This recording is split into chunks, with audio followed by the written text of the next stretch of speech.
Muito bem, mas nós hoje vamos dando continuidade à nossa série de mensagens Peregrinação.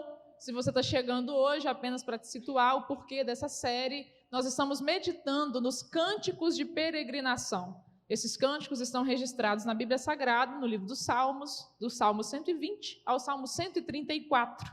E por que é que eles se chamam cânticos de peregrinação? Porque eram cânticos que o povo cantava enquanto subia para adorar na cidade de Jerusalém, que era a sede da vida religiosa. Essa subida era uma subida íngreme, difícil, que passava por territórios hostis e que exigia do povo uma certa habilidade, uma certa perseverança para chegar lá.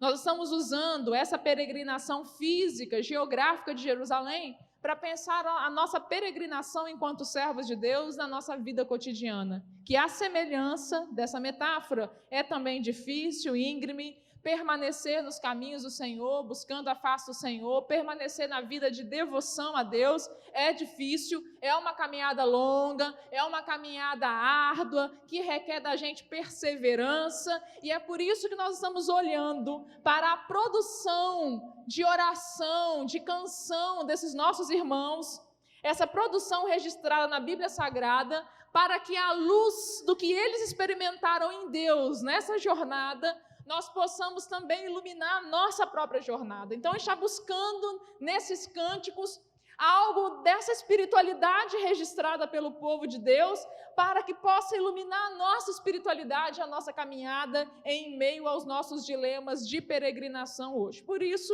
a série Peregrinação. E hoje o Salmo chegamos 130. no Salmo 130. Começamos no 120, encerraremos no 134, e hoje o Salmo de número 130. Das profundezas, pedi para acender as luzes para todo mundo, das profundezas clamo a ti, Senhor. Ouve, Senhor, a minha voz, estejam atentos os teus ouvidos às minhas súplicas. Se tu, soberano Senhor, registrasses os pecados, quem escaparia? Mas contigo está o perdão, para que sejas temido. Espero no Senhor com todo o meu ser, e na sua palavra ponho a minha esperança. Espero pelo Senhor mais do que as sentinelas pela manhã, sim, mais do que as sentinelas esperam pela manhã. Põe a sua esperança no Senhor, ó Israel, pois no Senhor há amor leal e plena redenção. Ele próprio redimirá Israel de todas as suas culpas. Vamos orar? Pai amado, muito obrigado, Jesus, por tuas bênçãos, por tuas vitórias, muito obrigado por esse tempo de louvor e adoração.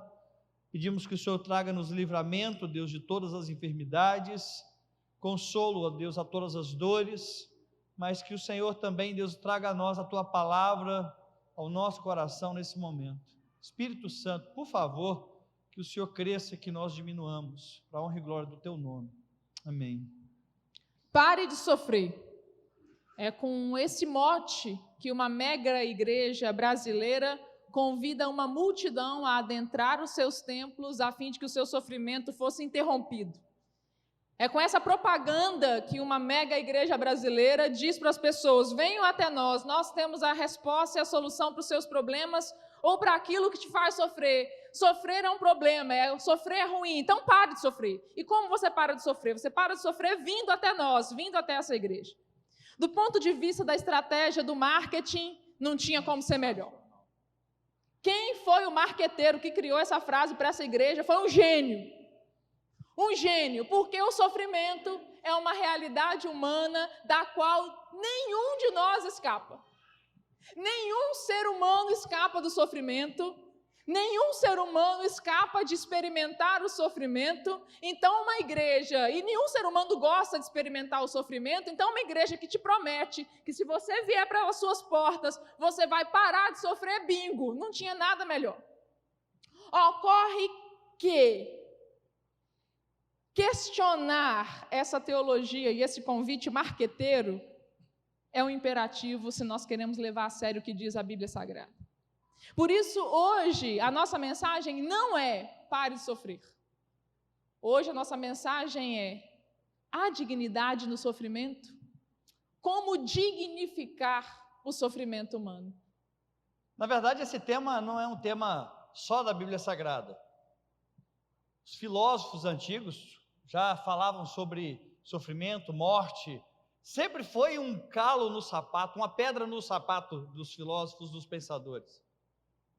Mas pegando de tudo um pouco, das leituras nossas, de todas elas um pouco, eu fiz um apanhado. William Shakespeare, em Hamlet, vai dizer: há mais coisas entre o céu e a terra do que imagina a nossa vã filosofia. J.R.R. Tolkien, autor de Senhor dos Anéis, a Sociedade do Anel, 1994, ele vai dizer assim: após uma derrota e uma trégua, o mal sempre toma outra forma e desperta novamente. C.S. Lewis, autor de As Crônicas de Nárnia, mas não no livro das Crônicas de Nárnia, em outro livro, ele vai dizer que o argumento contra Deus em razão do mal não pode ser bem sucedido, ainda provoca um efeito bumerangue contra quem se utiliza dele, pois mostra que a pessoa está se apoiando em algo que não existe, a não ser que Deus exista. Ou melhor, em algo que só existe se Deus existir. Então, de certa forma, a pessoa depende de Deus para construir seu argumento contra Deus. C.S. Lewis era ateu, e esse foi um dos argumentos que ele usa, que ele mesmo se pegou e se entregou a Jesus a partir desse entendimento. Max Weber vai dizer: o processo do mundo, embora repleto de sofrimento inevitável, é uma purificação contínua que a luz sofre para se limpar da contaminação das trevas. Dylan Thomas, um poeta galês, embora saibamos intelectualmente que a morte e o sofrimento fazem parte da vida, nós nos iramos contra eles. E Nietzsche vai dizer: o que não me mata, me deixa mais forte. Essas frases servem para a gente pensar que não tem como você pensar a existência humana sem pensar o sofrimento. Não há nada mais humano do que sofrer. Animais não sofrem. Animais sentem dor, o que é diferente. Porque sofrimento não é igual a dor. Sofrimento é mais do que dor. Dor é dor, que pode ser física ou emocional. Mas sofrimento é mais do que dor. Sofrimento é a dor física ou emocional, aliada à percepção de que a minha dignidade como humano está ameaçada. Sofrimento é mais do que dor, porque sofrimento é a minha dor física ou emocional, aliada às dúvidas que cercam este processo. Ora, eu estou sofrendo, eu estou com dor física ou emocional. Onde está Deus que não olha para mim? Onde estão as pessoas que não me notam? O que vai ser de mim no futuro? O que vai acontecer comigo a partir disso? Então, o sofrimento é a dor física ou emocional aliada à ansiedade, às dúvidas, aos questionamentos, aliada à crise existencial que se instaura quando eu sinto dor. Sofrer é mais do que doer. É mais do que doer-se. Sofrer é perceber que diante da minha dor não há explicação possível para minimizá-la. Sofrer é perceber que diante da minha dor não há teologia que dê conta dela. Sofrer é perceber que diante da minha dor não há saídas imediatas. Sofrer é perceber que diante da dor só me restam perguntas e perguntas e perguntas e perguntas sem resposta. Sofrer é experimentar uma crise existencial todas as vezes que a dor bate à minha porta. E vamos combinar que não é uma frase que te diz pare de sofrer que resolve isso tudo num passe de mágicas. O filósofo francês Luc Ferry, que não é uma pessoa religiosa, ele diz que a ciência não pode nos ajudar no sofrimento, pois não tem como nos ajudar a descobrir o propósito da vida. A ciência pode nos dizer o que é, mas nunca o que deveria ser. Isso exige filosofia e exige fé. Essa dor física, emocional, esse sentimento de sofrimento que o humano possui, Timothy Keller vai dizer o seguinte: o grande tema da Bíblia é como Deus traz alegria plena, não só apesar do sofrimento, mas através dele. Assim como Jesus nos salvou, não apenas do que sofreu na cruz, mas por causa disso. O Salmo 130 é um grito de alguém em sofrimento, alguém que está no fundo do poço, alguém que diz: das profundezas clamo a ti. E eu posso te dizer muito bem, por experiência própria, de que estar nas profundezas e clamar é um estágio de extrema dor. De extrema dor. O sofrimento é algo que é inerente ao ser humano. E por experiência da minha própria vida, daquilo que eu tenho experimentei e tenho experimentado em minha própria vida, o sofrimento é algo que, quando você está no fundo do poço, você olha, você grita desesperadamente, como quem precisa de socorro. Ano passado eu passei por um processo assim, de fundo do poço. Ainda estou escalando esse poço, mas eu já estive lá.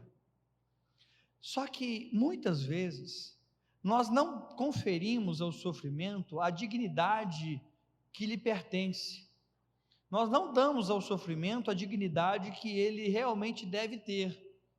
E nós conferimos dignidade ao sofrimento quando nós lhe damos voz. O versículo 1 e 2 diz assim: das profundezas clamo a ti, Senhor. Ouve, Senhor, a minha voz, estejam atentos os teus ouvidos às minhas súplicas. Presta atenção, que isso é um cântico. Ninguém melhor para expressar a emoção do que um poeta numa música. Como é belo uma canção, nós lemos sem melodia, mas imagina isso numa melodia. Nós conferimos dignidade ao sofrimento quando nós permitimos a sua soltura, a sua externalização, a sua exposição. Querer conhecer a arte de viver, meu amigo, você quer conhecer a arte de viver?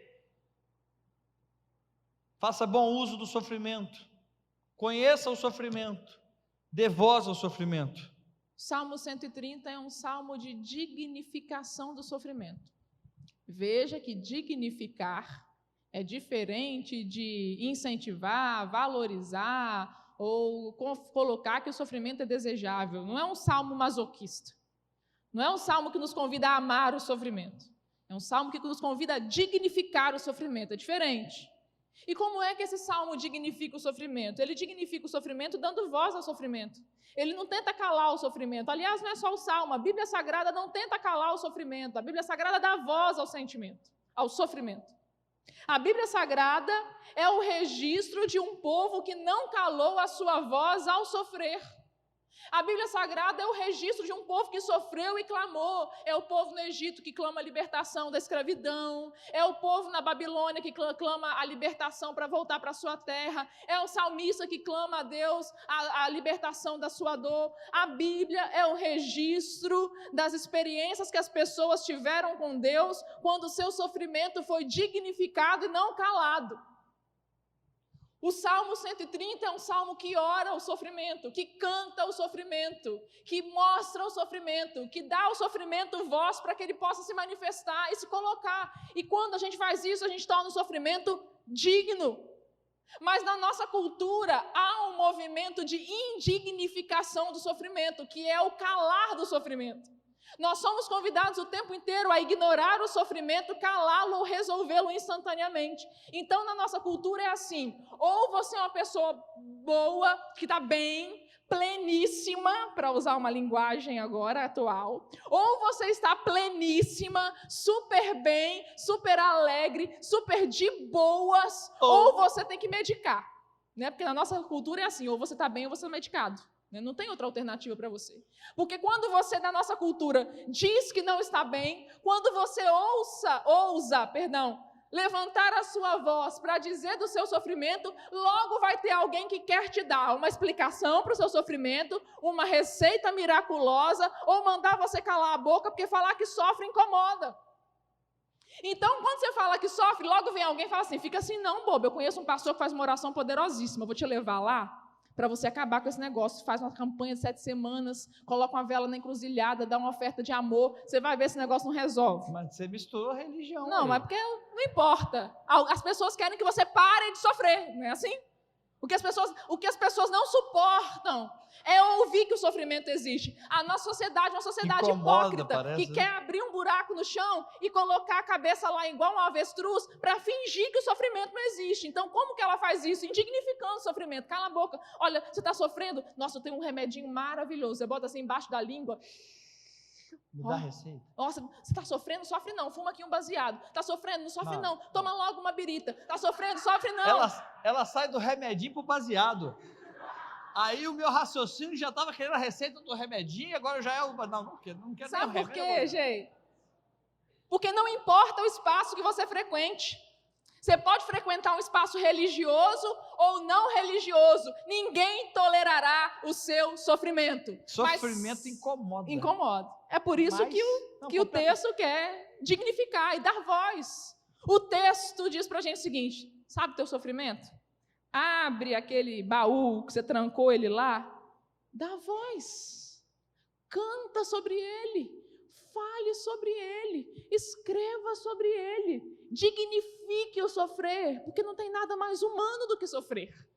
E todas as vezes que nós indignificamos o sofrimento do outro, nós tornamos o nosso sofrimento indigno também. Eu fico imaginando o pessoal cantando isso, porque vamos lembrar, eles estavam peregrinando para Jerusalém. Não tinha tanta igreja como tinha hoje, né? Tem hoje, né, irmão? Era um templo em Jerusalém. Então, como é que a gente faz? Se a gente mora em Vitória e o templo de Jerusalém em Domingos Martins, nós vamos subir a serra caminhando e cantando. Caminhando e cantando. E vamos nós, caminhando e cantando. Eu fico pensando, e aí já está no livro de Eliende, capítulo 15, versículo 9. Ou então Heresias 15, 18.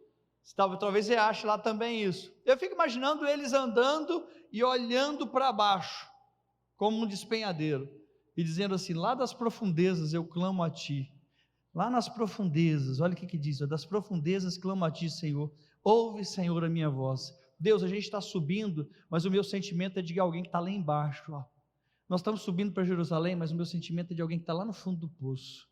Nós estamos subindo para Jerusalém, mas eu estou olhando para baixo, na verdade eu estou lá, Senhor, é lá que eu estou, e vai andando e vai cantando, seguindo o rumo de Jerusalém. Nós damos dignidade ao sofrimento quando nós damos voz. O sofrimento precisa ser externalizado, nada melhor e ninguém melhor do que lembrar a história de alguém que muito sofreu na Bíblia Sagrada, Jó. Se quer um cara que sofreu, foi Jó. Leia o livro de Jó depois. E você vai observar uma coisa muito interessante no livro de Jó. Jó, ele para num determinado momento e ele começa a receber amigos. Diante de tanta desgraça, ele começa a receber amigos. Só que os amigos chegam para Jó e veem a desgraça de Jó. Ficam quanto tempo parado? 7 dias em silêncio. 7 dias. É bonito porque isso lá no livro de Jó está no capítulo 2. Depois que Jó é afetado por todas as perdas, né? Perdeu sua família, seus bens, sua saúde, ele é visitado pelos amigos. E diz que quando os amigos viram o sofrimento, eles ficaram calados por 7 dias. O livro de Jó é uma poesia. É pouco provável que Jó tenha sido um personagem histórico. Mas o Jó é ilustrativo de todos os sofrimentos que o humano pode experimentar. A desgraça exagerada de Jó representa todo aquele sofrimento que todos nós humanos... Jó é um representante de toda a humanidade que sofre. E quando os amigos vêm visitar Jó, e naquela poesia os amigos representam a consciência religiosa, num primeiro momento eles ficam calados, porque essa é a postura que a gente tem que ter diante do sofrimento alheio. Diante do sofrimento alheio, não nos resta tentar saídas imediatas, não nos resta tentar dar explicação, não nos resta tentar dar saídas miraculosas. Diante do sofrimento alheio, nos resta um silêncio empático, compassivo e respeitoso. Diante do sofrimento alheio, nos resta o silêncio. Talvez Jó nos explique ou nos ensine que diante do sofrimento humano, o que nos cabe é silêncio. E na hora que os amigos de Jó falaram? Mas depois eles resolvem falar. Os infelizes, vê de ficar antes tivesse calado. Porque depois eles começam a querer culpabilizar o Jó. Fica quieto, falar para quê? Não é hora de falar. Eles começam a falar e falar besteira. Mas o que nós queremos aprender aqui, meus irmãos e minhas irmãs, é que sofrimento, para ser dignificado, precisa ser expressado, não negado. Isso serve para você E serve para a forma como você lida com o sofrimento do outro. Está sofrendo, expressa a sua dor. É muito humano sofrer. Então não tem que parar de sofrer, tem que falar do sofrer. Fale do sofrer, cante o sofrer, faça uma poesia sobre o sofrer, expresse o sofrer, encontre gente disposta a se compadecer e respeitar o teu sofrer. Agora faça isso com o outro também. O outro está sofrendo, respeite o sofrimento do outro, ouça o sofrimento do outro, coloque-se como alguém que proporciona ao outro a voz ao sofrimento, diz, está sofrendo? Fala para mim. Dê voz, não tem nada mais lindo, humano e digno do que dar voz ao sofrimento. Porque um dia vai ser você dando voz ao meu, outro dia serei eu dando voz ao seu. Eclesiastes 3 vai nos ensinar que há tempo de chorar. E quando é tempo de chorar, a gente tem que chorar. Não é essa ideia assim, engole o choro, menino. Ei, para de chorar. Já viu como é que velório é? É difícil. É uma coisa muito complicada. Aí a pessoa está lá chorando por alguém que morreu. Né? Esse alguém deve ser muito especial, que a pessoa está chorando, porque senão ela não estava chorando, porque estaria rindo, agradecendo a Deus que foi. Né? A pessoa está ali chorando, compadecendo. Aí chega um parente, e chora tudo de novo. Aí chega um amigo, meus pêsames, e aí chora tudo de novo, aí acalma. Aí quando acalma, chega outra, chega aquela comadre abençoada. Menina, Deus sabe o que faz. Que conselho mais ruim na hora errada. E ainda bota Deus numa saia justa, miserável, né? O que a gente faz em determinados momentos, irmãos? Se faz presente, só isso. Só isso. Fala nada, porque tem hora que a gente não tem que falar nada. Homem, em nome de Jesus, a gente tem uma tendência, parece que está no chip da gente, que já nasceu com um chip desse jeito, não é possível. A gente tem uma tendência a querer resolver tudo o tempo todo. Aí a esposa vem e fala um negócio. Ou então o marido vem e a esposa tem essa característica, para não ficar aquele negócio também muito rotular, né? Rotulada. Mas a esposa vem e fala um negócio, aí a gente já vai com a solução do problema. Ela não quer a solução, até porque a solução ela já sabe. A maioria das vezes a única coisa que quer é falar do problema, desabafar, abrir o coração e sofrer realmente aquele momento, viver aquele momento. A gente já quer solucionar. Amor, meu bem, pneu do carro furou. Homem sem noção. Aí liga para o seguro, manda trocar. Não é o pneu do carro que furou, tem todo um contexto de importância ali. Mas aquele momento de sofrimento tem que ser respeitado. Às vezes a gente tem a tendência a desrespeitar o sofrimento do outro, tentando diminuir o outro. E isso é ruim. Vamos falar sobre isso daqui a pouquinho. Ou então diminuir o sofrimento do outro, dizendo que ele não deveria sofrer tanto assim, porque afinal de contas quem sofre mesmo é você. Gente, isso é péssimo. Pelo amor de Deus, não seja esse tipo de gente. Estou te fazendo um pedido de coração, não seja esse tipo de pessoa que vai amarrar o sapato na hora do culto. Né?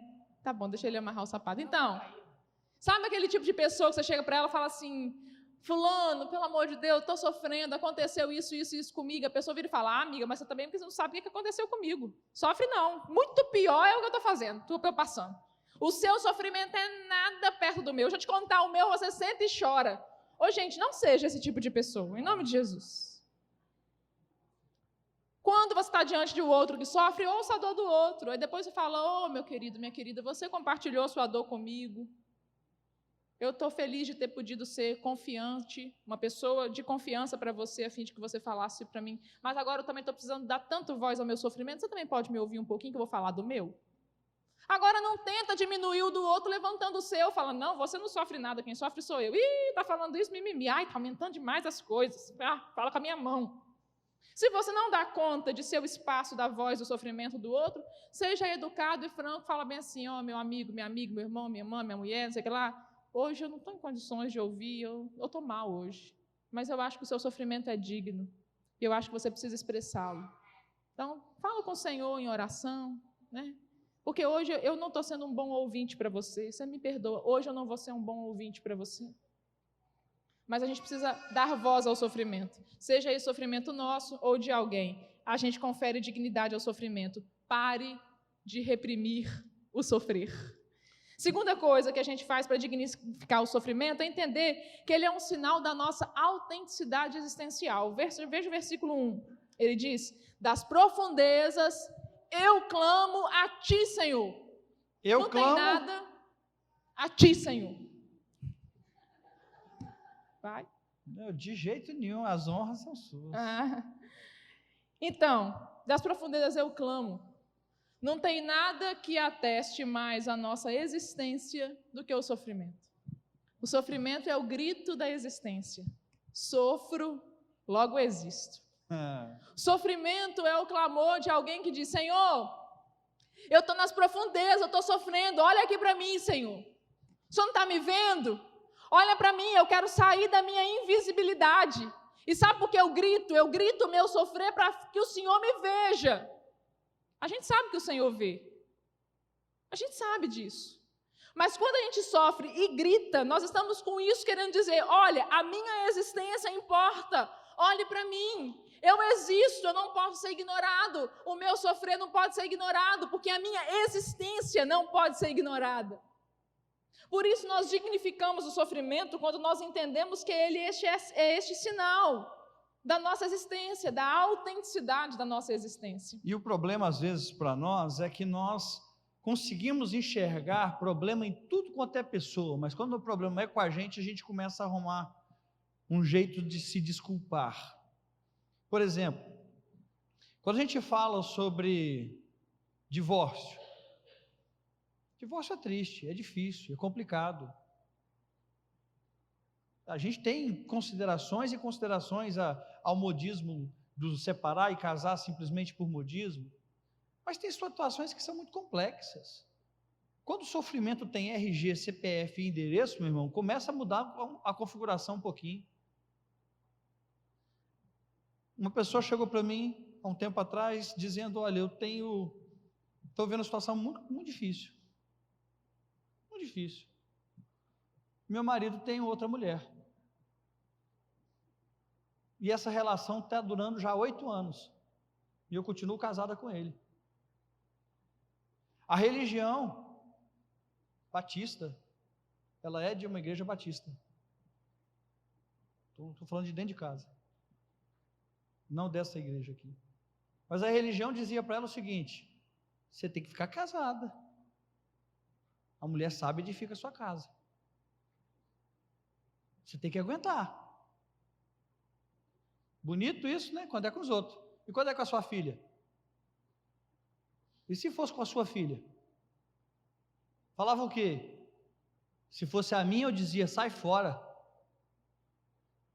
Porque quando o sofrimento tem RG, CPF e endereço, meu irmão, a gente muda a configuração. O que nós estamos querendo dizer com isso é que o sofrimento nos tira da invisibilidade dos rótulos. Muito fácil conversar sobre essas temáticas todas quando você não vê o outro. Não é com você. Vamos conversar sobre qualquer coisa. Enquanto abstração, fala um tema aí, qualquer um, abstração. Vamos conversar de divórcio enquanto é abstração? Vamos discutir divórcio abstratamente? É lícito, não é lícito, crente deve, crente não deve, lindo. Agora enxerga o grito do sofredor. Ei, vem ver aqui como é que está a minha relação conjugal, vem ver o que eu estou vivendo aqui. Ei, eu estou sofrendo, está doendo essa relação, está me machucando, está me violentando, está me maltratando, está me indignificando, está me diminuindo. O sofrimento é um grito de existência, porque ele faz a gente sair desse paraíso perfeito das abstrações e encontrar o outro que não resiste ao rótulo para existir. O sofrimento é o grito do: ei, eu existo. Você já viu o que é que uma criança faz quando ela está sofrendo? Uma criança, geralmente, quando ela está sofrendo, ela muda o seu comportamento. Começa a fazer birra. Faz birra, faz pirraça. Vai mal na escola. Morde os coleguinhas, sai batendo nos meninos. Corta a camisa com a tesoura. Corta o cabelo todo errado. E aí, quando a criança começa a fazer isso, o que a gente fala? A gente fala assim: ela está fazendo isso para quê? Chamar a atenção. É isso mesmo. E é para chamar a atenção. É isso mesmo. E por que ela está chamando a atenção? Porque ela está sofrendo. Simples assim. E quem está sofrendo diz: ei, eu existo. Olha para mim, eu não sou invisível, eu sofro, eu estou aqui clamando das profundezas, eu clamo de N maneiras, eu clamo rasgando os meus cadernos, eu clamo fazendo pirraça, eu clamo batendo nos meus coleguinhas, mas eu faço isso para que você me note, eu estou sofrendo. A gente dignifica o sofrimento quando a gente vê a existência de quem sofre. E eu fico me perguntando, meus irmãos e minhas irmãs, quem são as pessoas invisíveis sofrendo que a igreja não vê? Porque nós estamos discutindo abstração aqui, nós estamos discutindo os pecados abstratamente. Sexo dos anjos. Mas a gente não vê as pessoas que sofrem, que estão clamando, ei, eu sofro. A gente não vê o filho que está clamando, ei, eu sofro. A gente não vê a mulher que está clamando, ei, eu sofro. A gente não vê o marido que está clamando, ei, eu sofro. E o sofrimento é para isso. A gente torna o sofrimento digno quando a gente enxerga o sofredor. Porque é isso que o salmista clama. O salmista clama, Deus me nota. Deus me nota, Senhor, eu sofro, eu estou aqui. Quem é que está clamando para que você veja e você não vê? E quem é que está ouvindo o seu clamor, o sofrimento está notando você? Talvez as pessoas também não estão notando o seu sofrimento, você está clamando e ninguém te nota, mas Deus te nota. Amém. Deus te vê. Deus te vê para além dos religiosos e da religião. Deus te vê. Deus te vê para além dos dogmas e das discussões metafísicas. Deus te vê.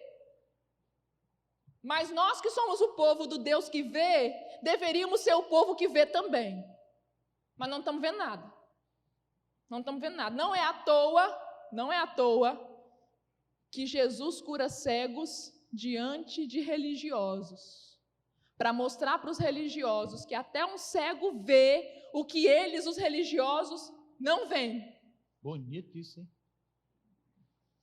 Pode ver na Bíblia, vai lá no Novo Testamento. É diante de quem que Jesus cura cegos? É verdade. Jesus cura cego diante de religiosos, para mostrar para eles, eu curo cegos, e vocês que veem, nada veem, porque vocês não notam o que diante de vocês se processa, e nós precisamos aprender a dignificar o sofrimento, entendendo que ele é um sinal da existência do outro que sofre, e é um sinal da nossa existência também. Então não cale o seu sofrimento porque você existe, clame a Deus que te vê, mas você também que é de quem ouve o clamor do outro, escute e veja as pessoas, porque o sofrimento diz, ei, eu existo. Dentro da sua casa tem alguém gritando, está querendo que você note, é para chamar a sua atenção mesmo, eu existo. Seu filho, sua filha, sua mulher, seu tio, seu cunhado, sua mãe está sofrendo, está querendo dizer para você, eu existo. E quem mais, igreja de Jesus? Está clamando para a gente, dizendo, ei, igreja de Jesus, eu existo. Quando é que vocês vão me notar? Tempo atrás, entrou-se uma discussão, dessas discussão que crente gosta de entrar, sabe, besteira, sobre discutir se pode tirar o dia dos pais e o dia das mães da escola para que tenha dia da família. Em vez de ter dia dos pais, em vez de ter dia das mães, ter dia da família. Aí uma pessoa virava e falou assim, não, mas isso aí é do movimento LGBT e etc, que eu não sei já qual é a sigla. Não, mas isso aí é desvalorizar o pai, isso aí é desvalorizar a mãe. Enquanto nós estamos no campo da abstração, beleza, bacana, mas vamos dar RG, CPF, endereço? Aí na hora a gente falou assim, mas vem cá, nós temos uma criança nessa igreja que não tem pai e que a mãe o abandonou e que é criado por uma outra pessoa da família, mas não é nem o pai nem a mãe. Como é que a gente faz no caso dessa criança?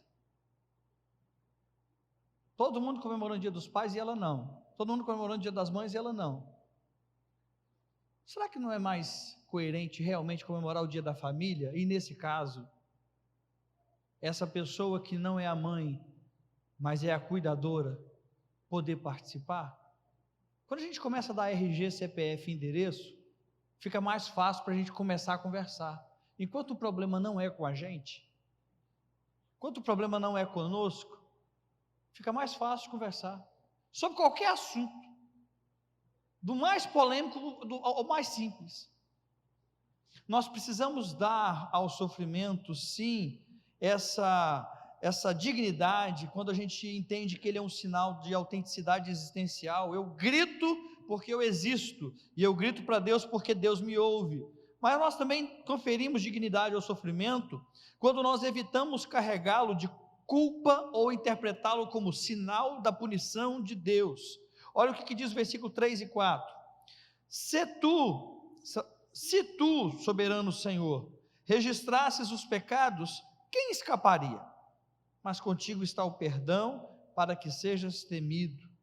Uma das atitudes comuns das pessoas que sofrem é achar que o sofrimento é uma ação punitiva de Deus, e a tradição religiosa provocava essa ideia do sofrimento como uma ação punitiva de Deus, como se quem sofre é Deus punindo. Os amigos de Jó, por exemplo, vão dizer isso. Só pode, Jó, é muita desgraça para um homem só pode que você fez alguma coisa errada. Olha, você matou rolinha quando você era criança, você colou chiclete no banco da igreja, não tem banco, é cadeira da igreja, ou você fez alguma coisa, você correu na hora do culto, alguma coisa você fez de errado, não é possível. A gente começa, às vezes, na hora do sofrimento, a carregar a pessoa que já está sofrendo de culpa, e começa às vezes a interpretar como sinal de punição de Deus. Irmãos, deixa eu dizer um negócio com todas as letras e com todas as palavras. Deus é declarado na sua palavra como um amor. Esse Deus carrasco, cruel, sanguinário, que não ama os filhos, que não cuida de nós, que está esquecido lá em cima no céu e nós perdidos aqui embaixo na terra, deste Deus eu sou ateu.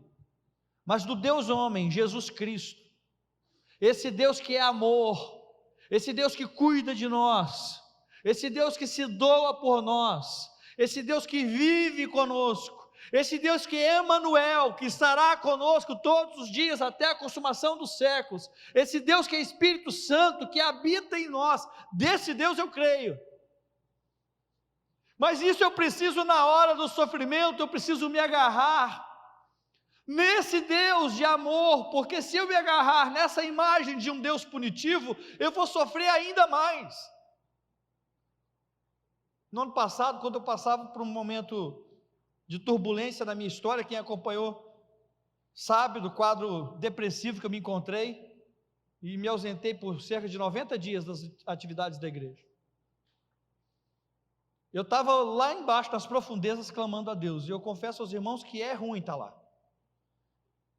Às vezes a Anelisa me perguntava, eu falava assim: Anelisa, o inferno existe. E eu posso dizer, o inferno existe, eu estive lá. O grito do salmista é um grito de desespero. O grito do salmista é de alguém que está desesperado, mas o problema é que na hora que a gente está nesse desespero, a gente começa a tentar achar porquês. E eu me via por diversas vezes, falando: por que eu estou assim? O que eu fiz? Eu fiz alguma coisa, não é possível. E eu ficava sondando a minha vida. E quanto mais porquês eu me perguntava, pior eu ficava. Quanto mais eu queria achar culpados para os meus sentimentos, pior eu ficava. Porque se a culpa fosse de terceiros, eu ficava mal com terceiros. Se a culpa fosse interna, eu ficava mal internamente. E quando eu não tinha culpa nenhuma, ou seja, eu tinha só uma interrogação, eu ficava mal porque eu não sabia. Quando nós começamos a culpabilizar o sofrido pelo sofrimento que sofre, a gente age de forma errada. Foi estuprada. Mas também, com a roupinha curta dessa, queria mais o quê? É sério isso? Ou você nunca ouviu falar disso? O marido largou, mas também não era mulher sábia, porque a mulher sábia edifica sua casa. Já basta o sofrimento, ainda vem um miserável pisar em cima. Seu filho envolveu com drogas, mas um pai tão permissivo como você foi. Você está doente. Com certeza alguma coisa de errado aconteceu. Porque afinal de contas, o slogan é: pare de sofrer. E o Salmo, me parece, que faz essa caminhada. Ele começa a falar que ele está clamando das profundezas, e me parece que, de repente, ele se lembra dessa tradição que diz isso. Se você está sofrendo, deve ser culpa sua. E aí ele responde com esse versículo que nós lemos: mas, Senhor, se o Senhor registrasse os pecados, quem escaparia? Se fosse assim, eu sofrer por uma punição, quem é que ia estar isento disso? Quem é que ia escapar? Esses que me julgam escapariam? Porque se você agir nessa lógica que culpabiliza o outro, a lógica que culpabiliza o outro incide sobre você também. Logo no dia do teu sofrer, a culpa é sua. Assumir uma culpabilização ou ficar procurando culpados não ajuda o sofrimento. Foi essa a estratégia dos amigos de Jó. Quando os amigos de Jó chegam lá e encontram Jó sofrendo, eles começam a falar: alguma coisa você fez, você deve ter desagradado o Todo-Poderoso, pode procurar aí na sua história, vasculhe a sua história aí que você vai ver que alguma coisa você fez de errado para você estar sofrendo tanto assim. E o tempo todo Jó está em crise com essa fala, porque ele fala: não, eu não encontro em mim. Eu não encontro, inclusive eu sei que o meu Redentor vive e por fim ele se levantará sobre a terra contra essas acusações que vocês me fazem. Nós tornamos o sofrimento indigno quando nós o carregamos de culpabilização. A Annelise está querendo dizer então que todo mundo é bonzinho, que ninguém tem responsabilidade por aquilo que sofre. Não é isso. Não é isso. Mas carregar o sofrimento de culpa é torná-lo indigno, o que é diferente de avaliar a sua vida para encontrar as responsabilidades suas ou não. É diferente. Culpabilizar é tentar desqualificar o sofrimento do outro e atribuir ao outro, e tão somente ao outro, a razão do seu sofrer. Sofrimento é complexo demais para a gente explicá-lo com coisas simplistas. O sofrimento é uma realidade multifacetada demais para a gente explicá-lo com questões óbvias. E a culpabilização é uma tentativa óbvia de explicar o sofrimento. E tanto é que no livro de Jó não há explicação para o sofrimento. Quando Deus se põe a falar no livro de Jó, é interessante porque você fica naquela expectativa, né, no livro de Jó. E possivelmente o livro de Jó ele foi escrito para ser encenado, ele era um teatro. Então tá bom, aí chega lá o Jó, perdeu tudo, tem aquela cena lá do diabo do início, do adversário, tal. Aí ele começa o questionamento, né, os amigos começam a acusá-lo de que ele estava sendo culpado e estava sendo punido por Deus. E lá pelas tantas, Deus se põe a falar. Aí fica todo mundo na expectativa, opa! Deus vai falar, agora ele vai explicar o que está acontecendo, agora ele vai dar uma saída rápida para o sofrimento, agora ele vai dizer como é que a gente resolve sofrer, agora ele vai esclarecer tudinho. Gente, é a maior decepção o discurso de Deus, no livro de Jó, porque Deus não fala nada, ele só pergunta. Deus não responde nada, ele só faz perguntas. Deus era um bom judeu ou um bom terapeuta, né? Porque um bom terapeuta ele só sabe perguntar. Ele usou o método socrático. Ele usou o método socrático. Deus usa o método socrático. Ele começa a perguntar. E ele faz perguntas para Jó de inúmeros aspectos, desde o funcionamento do universo até as coisas mais simples da vida. Deus vai perguntando e vai gerando reflexão no Jó, e vai perguntando. Depois que Deus perguntou um monte, 2 horas de terapia, só perguntando, Jó responde bem assim: antes eu te conhecia de ouvir falar, mas agora os meus olhos te veem. O que é bonito do livro de Jó é que a gente precisa lembrar 2 coisas a respeito do sofrimento. O sofrimento não é um espaço para a gente carregar-se de culpabilização, é um espaço para a gente fazer reflexão. Sofrimento é um espaço para a gente fazer reflexão. E quando a gente fica culpabilizando o outro ou se culpabilizando, a gente não reflete. Sofrimento é um espaço para você fazer reflexão. E segundo, há um mistério no sofrimento. Há um mistério, que o sofrimento é um lugar privilegiado para conhecer a Deus. Por mais dolorido que seja, o sofrimento é um espaço privilegiado do conhecimento de Deus. Foi isso que aconteceu com Jó, foi isso que aconteceu com o salmista, por isso que nós aprendemos com o salmista que o sofrimento é um espaço para a gente semear a esperança. Olha os versículos 5 a 8. É solo fértil. Nós conferimos dignidade ao sofrimento quando o tornamos solo fértil para a esperança. Espero no Senhor com todo o meu ser. Na tua palavra ponho a minha esperança. Espero pelo Senhor, mais do que sentinelas pela manhã. Sim, mais do que sentinelas esperam pela manhã. Põe a sua esperança no Senhor, ó Israel, pois no Senhor há amor leal e plena redenção. Ele próprio redimirá Israel de todas as suas culpas. C.S. Lewis, no livro O Problema do Mal, ele vai dizer o seguinte: Deus sussurra em nossa alegria, fala em nossa consciência e grita no nosso sofrimento. Uma das coisas que nós fazemos demais é julgar, nós acabamos de falar aqui, e quando nós fazemos isso, nós cometemos um erro, porque a própria Bíblia nos diz para que a gente não julgue o próximo. Mas se é para julgar, você acha que Deus é justo, sim ou não? Deus é justo, sim ou não? Se Deus é justo, a justiça está em boas mãos, deixa Deus cuidar disso. Para de julgar a vida dos outros. Deixa só Deus julgar. Deixa que só Deus conduza a história. Mas a esperança é solo fértil. Aliás, o sofrimento é solo fértil para a esperança, porque é exatamente nesse ambiente de sofrimento e de dor que eu tenho maior clareza para enxergar a Deus.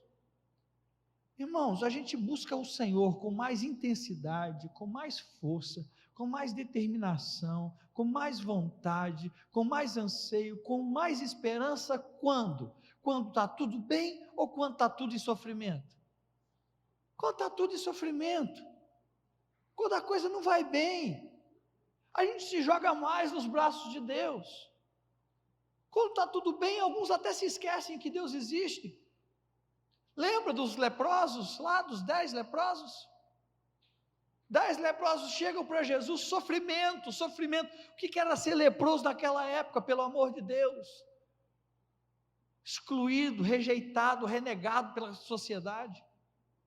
Aí os leprosos chegam, Jesus vai lá e limpa, eles todos são curados da lepra. Aí os leprosos vão todo mundo embora. Aí depois alguém falou assim: mas peraí, nós não agradecemos não, deixa eu voltar lá. E dos 10, um volta para agradecer. 9 só aproveita, um volta para agradecer. Sabe, o sofrimento, ele precisa ser esse solo fértil para gerar em nós confiança.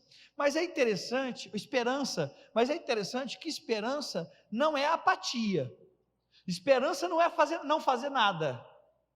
Esperança é ter disposição de deixar Deus agir no tempo dele e do modo dele. Isso é esperança. A metáfora que o salmista utiliza é de uma sentinela, um vigia. Né? Ele diz: é assim como o vigia, né, o sentinela, espera pela manhã, eu também coloco a minha esperança no Senhor. Então veja, o vigia é uma pessoa que está executando uma função, mas ele não tem dúvida nenhuma que amanhã vai chegar, que o sol vai nascer.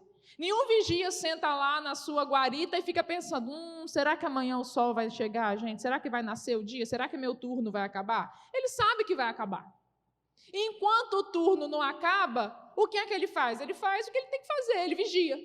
Esse é o trabalho dele, ele faz o seu trabalho, ele faz aquilo que é da sua competência.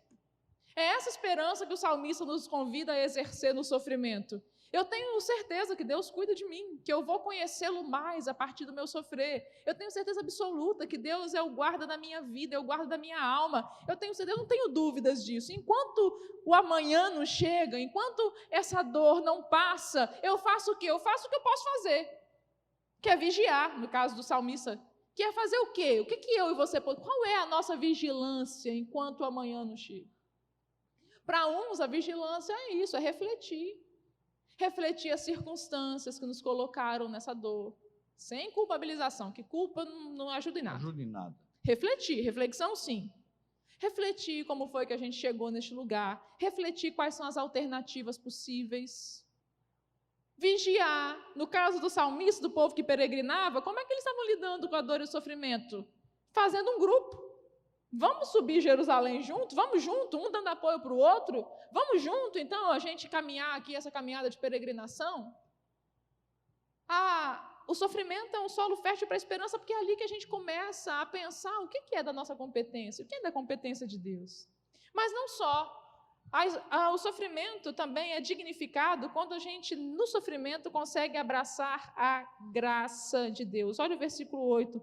Ele mesmo redimirá Israel de todas as suas culpas. O sofrimento é o lugar que é dignificado quando nós abraçamos a graça. Isso é lindo, porque Deus é Deus de graça. Lutero disse o seguinte: Deus aceita apenas os desamparados, cura apenas o enfermo, dá visão apenas ao cego, ressuscita apenas ao morto, santifica apenas o pecador, dá sabedoria apenas ao tolo. Resumindo, Deus tem misericórdia apenas dos miseráveis. Quanto mais embaixo você tiver, quanto mais no fundo do poço você tiver, pode ter certeza que Deus estará lá junto com você. Nosso Deus é Emmanuel. O nosso Deus é o Deus que chora conosco. O nosso Deus é Deus que chora. Jesus encontra com Maria e Marta, irmãs de Lázaro, Lázaro morto, aquela situação fúnebre. O que Jesus, o Deus homem, faz? Chora. O nosso Deus chora. O nosso Deus é esse que sofre conosco.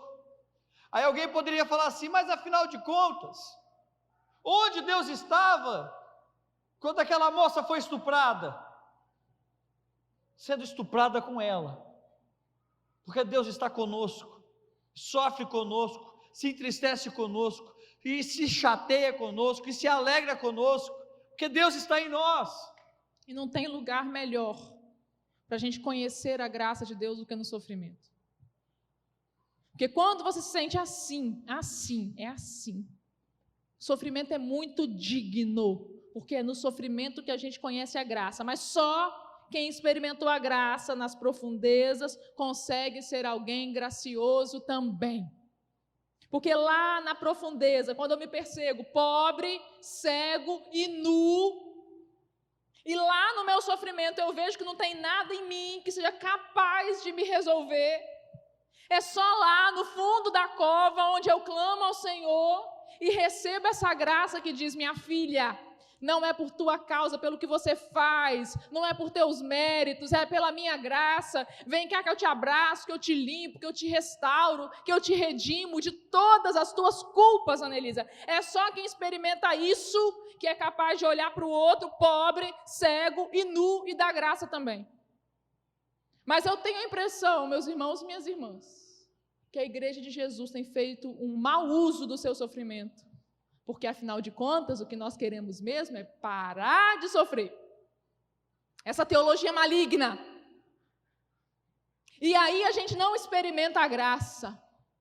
E porque não experimentamos a graça, porque não nos percebemos pobres, cegos e nus no fundo do poço, quando a gente olha para o outro, pobre, cego e nu, nós nos tornamos gente religiosa, cheia de justiça própria, que se sente no direito de arrogantemente julgar o sofrimento alheio e colocá-lo num lugar de inferioridade em relação a nós. É por isso que nós, porque não experimentamos e não dignificamos o sofrimento, que quando a gente enxerga o outro sofrendo, a gente arrogantemente, cheio de justiça própria, vai dizer: mas também não ora como eu, mas também não jejua como eu, mas também está distante dos caminhos do Senhor, mas também... Queria o quê? Quem experimentou a graça de estar no fundo do poço jamais ousaria pisar quem está lá. Salmos 130, versículo 8, ele próprio redimirá Israel, e o redimir aqui é libertar da pena, da ofensa, a quitação da dívida, o perdão do erro. Mesmo que eu tenha errado, falhado, fracassado, Deus há de me redimir. Mesmo que eu esteja no fundo do poço porque eu fiz algo errado, mesmo que eu esteja no fundo do poço porque eu escolhi o caminho errado, mesmo assim, Deus há de me redimir. Se eu clamar e eu me perceber lá, porque só clama quem se percebe. Senhor, estou aqui. Olha para mim. Olha para mim. Ele olha? Ele olha. Ele diz: meu filho, eu te redimo. Eu redimo a tua vida. Outro salmo vai dizer: quem da cova redime a tua vida e te coroa de graça e misericórdia. Mas quem não experimentou esse lugar, e tem muito religioso e religiosa que não experimentou esse arrependimento, essa contrição, esse bom uso digno do sofrimento, para perceber que todos nós indistintamente um dia estivemos lá e clamou ao Senhor, esse olha para o sofrimento do outro com desdém. Você sofre porque você não é como eu. Você sofre porque você não é da elite espiritual que eu sou. Isso é indignificar o sofrimento.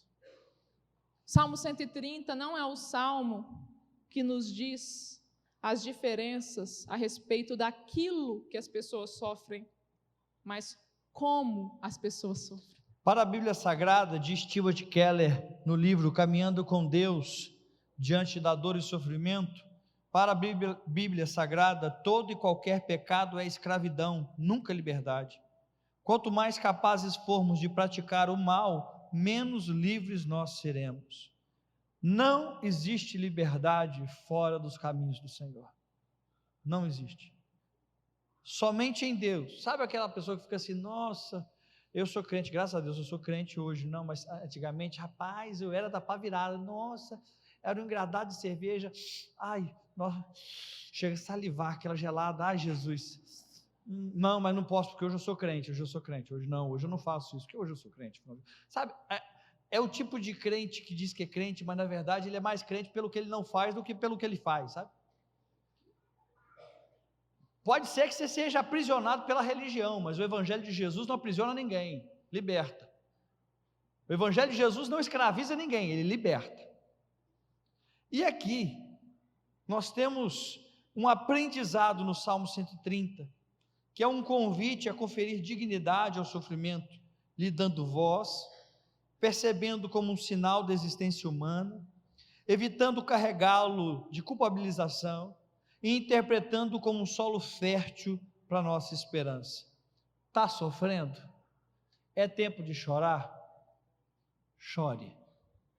Salmo 130, como eu disse, não é um salmo a respeito daquilo que as pessoas sofrem, mas como as pessoas sofrem. Não é um salmo que se propõe a dar explicações para o sofrimento, porque, sinceramente, não há. Por que nós sofremos, Anelisa? Esse é o problema da teologia, desde que a teologia existe. Por que o mal? É a grande teodiceia. Não temos explicação para o sofrimento, então ele não se propõe a dar explicação. Tampouco soluções miraculosas e imediatas. Tampouco uma anestesia na consciência. O que o Salmo nos propõe a refletir é sobre como dignificar o sofrimento. E eu queria convidar você a não parar de sofrer, até porque não é possível. Você vai resolver um sofrimento hoje, daqui uns dias aparece um novo. Né? Você se prepara no sofrimento de hoje para aguentar o outro que vem ali, que vai ser pior. Né? Você passa pelo H1N1 para poder encarar o coronavírus. É assim, a vida é isso, gente. A vida é uma zica. Você sai da gripe aviária para enfrentar a gripe suína, para depois o coronavírus, sabe Deus que virá. Você sai da dengue para enfrentar a chikungunya, o zika e os outros trem tudo. É assim a vida. Então não dá para a gente evitar o sofrimento. O que dá para a gente fazer é dignificar o sofrimento. Dê voz. Perceba a sua existência e a existência do outro que sofre. Entenda como é fértil o solo do sofrimento para a esperança e para a nossa relação com Deus. E abrace a graça. Abrace a graça. Porque só o sofrimento pode fazer de você uma pessoa melhor. Duro isso, né? Porque só quem passou por isso consegue olhar para o outro com misericórdia. Gente que não conhece a dor, olha para a dor do outro com desdém. Então faça um bom proveito e apresente a Deus o seu sofrimento. E como nós estamos falando de dar voz ao sofrimento, vamos fazer isso agora? Você está sofrendo? Dê voz. Vamos orar juntos por isso? E eu queria te convidar a se colocar de pé, se você está sofrendo, para a gente orar por você. Mas se está tudo bem, você pode ficar sentado. Se não está sofrendo, pode sentar. Mas vamos dar voz, dar forma ao sofrimento? Dá forma ao sofrimento, fala, Senhor, está doendo. Faz o que você quiser, bate no peito, fala, Senhor, dói, estou clamando. Fala, grita, fala, tá liberado, está sofrendo, pode gritar, ai, Senhor, está doendo. Nós vamos orar agora. E vamos pedir a Deus para dignificar o nosso sofrimento, para que a gente faça um bom uso dele, para a nossa melhoria de vida e para a glória de Deus. Vamos orar?